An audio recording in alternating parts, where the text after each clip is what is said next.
The drama surrounding Carrie Underwood, Sunny Hostin, and Joe Rogan has exploded into one of the most intense celebrity media clashes of 2025.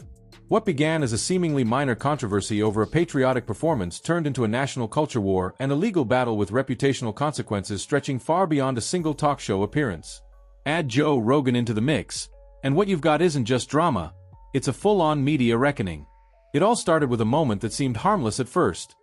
Carrie Underwood, America's sweetheart and country music legend, performed at Donald Trump's presidential inauguration. Her rendition of "America the Beautiful" wasn't new territory. Musicians performing at political events is common. But in this divisive era, nothing happens in a vacuum. To Carrie, it was simply a respectful nod to tradition. To others, it was political dynamite. Enter The View, specifically Sunny Hostin, who took the moment and ran with it on air. Her comments didn't just express disagreement, they called Carrie's patriotism into question.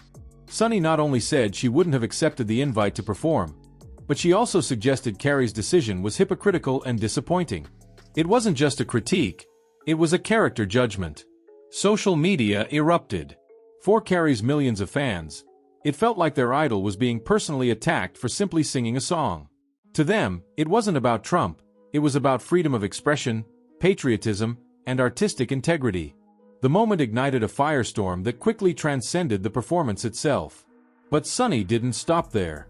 On subsequent episodes of The View, she doubled down, saying Carrie's performance for someone she called a convicted felon couldn't be separated from political messaging. Those words struck deep, especially in a nation split along ideological lines. The criticism wasn't just a political statement, it came off as a moral indictment. Suddenly, what was once a televised opinion became potential grounds for legal retaliation. Carrie Underwood kept her composure. She didn't jump into Twitter arguments. She didn't clap back in interviews. She stayed silent, and then made her move. In a shocking development, Carrie filed a defamation lawsuit against Sunny Hostin and The View, accusing them of crossing a legal line. The suit claimed Sunny's remarks were not only false but malicious, designed to harm Carrie's public image and career. This wasn't a publicity stunt. It was a carefully calculated response, one that said Carrie wasn't going to let herself be publicly shamed or misrepresented without consequences. It sent shockwaves through the entertainment industry. Suddenly, talk show commentary wasn't just hot takes, it had stakes. Legal stakes. And just when the controversy was about to settle, Joe Rogan jumped into the fire with gasoline. On the Joe Rogan Experience, Rogan ripped into Sunny Hostin with a fury that quickly went viral. He mocked her intelligence, called The View a rabies-infested henhouse, and described her critiques as flimsy as a paper towel. Rogan accused the show of using outrage for ratings, arguing that Sunny's comments were less about principle and more about performance. According to Rogan, The View thrived not on dialogue, but on drama. And Carrie Underwood had simply become the latest victim. His words hit hard, and they hit home. Clips from Rogan's podcast flooded social media. Supporters of Carrie cheered him on. Finally someone said it, read one viral tweet. Hashtags like hashtag Joe Rogan was right and hashtag cancel Sunny Hostin started trending. Even those who weren't fans of Carrie or Rogan admitted he had a point.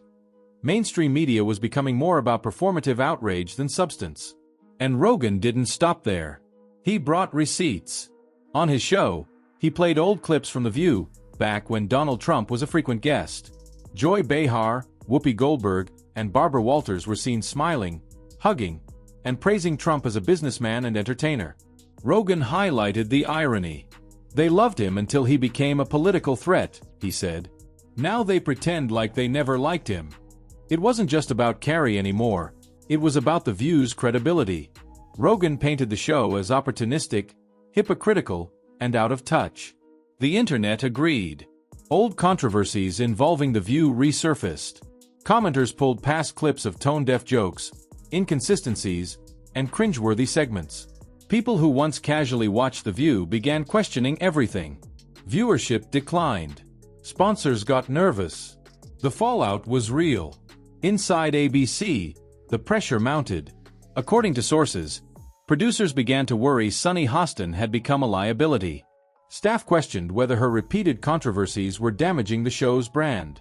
Some fans of The View, even those who agreed with Sunny politically, expressed exhaustion.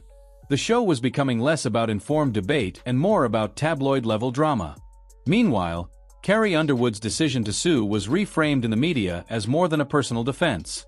It became symbolic. A stand against what many perceived as a media culture that too often crosses the line between commentary and slander. Carrie didn't yell, post, or rant, she filed. And the public respected that. People began to ask an uncomfortable question. When does free speech become defamation? Where's the line between critique and character assassination? When does a host's opinion become a legal liability? Sunny Hostin, for her part, stayed silent publicly. Some saw this as strategic PR. Others saw it as a sign of guilt or uncertainty. But behind the scenes, reports swirled of serious discussions at ABC. Would the network stand behind her? Or was this the beginning of the end? As of now, Carrie's lawsuit is moving forward. Rogan's takedown is still circulating across every platform imaginable. And The View? It's left trying to clean up a mess that only seems to be getting worse. What's clear is this: talk shows are no longer immune. Hosts who once made millions off unscripted commentary are now realizing those words can have real consequences. The Carrie Underwood lawsuit could change everything about how networks handle commentary, especially on politically charged topics.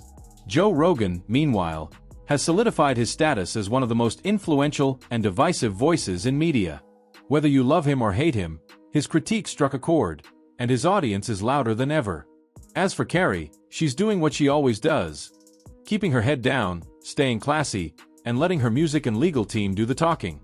In a media environment full of noise, her silence was louder than 1,000 tweets. What do you think? Did Sunny Hostin go too far with her comments? Was Joe Rogan right to call her out so harshly? And does Carrie Underwood's lawsuit mark a turning point in how media figures are held accountable?